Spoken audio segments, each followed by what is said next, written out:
ওম শান্তি 13 মাৰ্চ 2025 সাকাৰ মহাবাক্যৰ সম্পূৰ্ণ সাৰ কথা।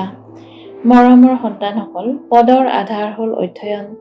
যিসকল পুৰণা ভক্ত হ'ব তেওঁলোকে ভালকৈ পঢ়িব আৰু পদো উচ্চ প্ৰাপ্ত কৰিব।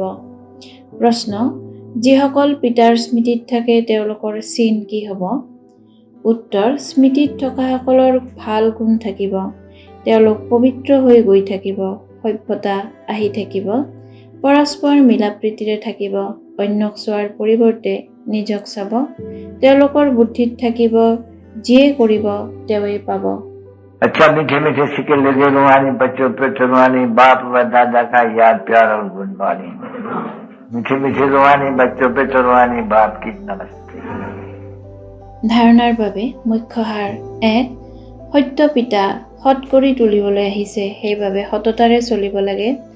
নিজক পৰীক্ষা কৰিব লাগে, মোৰ কোনো আখৰি গুণটো নাই, মই বেছি কথাটো নকওঁ। অতি অমায়িক হৈ শান্তি আৰু স্নেহপূৰ্বক বাৰ্তালাপ কৰিব লাগে। 2. মুৰলীৰ প্ৰতি পুৰা ধ্যান দিব লাগে, নিতৌ মুৰলী পঢ়িব লাগে, নিজৰ আৰু আনৰ কল্যাণ কৰিব লাগে। শিক্ষকে যি কাম দিয়ে সেয়া কৰি দেখুৱাব লাগে। বৰদান: হোলী শব্দৰ অৰ্থ জীৱনত ধাৰণ কৰি পুৰুষাৰ্থৰ গতি তীব্ৰ কৰোঁতা, তীব্ৰ পুৰুষাৰ্থী হোৱা।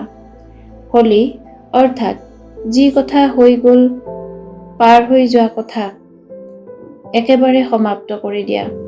যি হৈ গ'ল সেয়া পাহৰি আগবাঢ়ি যোৱা, এয়াই হৈছে হোলী উদযাপন কৰা। হৈ যোৱা কথা এনেকুৱা অনুভৱ হওক যেন বহুত পুৰণি কোনোবা জন্মৰ কথা। যেতিয়া এনেকুৱা স্থিতি হৈ যায় তেতিয়া পুৰুষাৰ্থৰ গতি তীব্ৰ হয়। সেয়েহে নিজৰ বা আনৰ হৈ যোৱা কথা কেতিয়াও চিন্তনত নানিবা, অন্তৰত নাৰাখিবা আৰু বৰ্ণনাটো কেতিয়াও নকৰিবা। তেতিয়াহে তীব্ৰ পুৰুষাৰ্থী হ'ব পাৰিবা। শ্লোগান: স্নেহেই সহজ স্মৃতিৰ সাধন, সেইকাৰণে সদায় স্নেহী হৈ থাকিবা আৰু স্নেহী কৰি তুলিবা। সত্যতা আৰু সভ্যতাৰূপী সংস্কৃতি ধাৰণ কৰিবলৈ আজিৰ অব্যক্ত সংকেত। জ্ঞানৰ যিবোৰ গূঢ় কথা আছে সেয়া স্পষ্ট কৰাৰ তোমালোকৰ ওচৰত বহুত ভাল বিধি আছে আৰু স্পষ্টীকৰণ আছে। এটি এটি সাৰ কথা যুক্তিৰে স্পষ্ট কৰিব পাৰা, কৰ্তৃত্বশালী হোৱা। কোনো নিজৰ মনৰ বা কল্পনাৰ কথাটো নাই, যথাৰ্থ কথা। অনুভৱ আছে, অনুভৱৰ কৰ্তৃত্ব, জ্ঞানৰ কৰ্তৃত্ব, সত্যতাৰ কৰ্তৃত্ব। কিমান কৰ্তৃত্ব আছে, গতিকে কৰ্তৃত্ব আৰু স্নেহ দুয়োটা একেলগে কাৰ্যত লগোৱা। ওম শান্তি।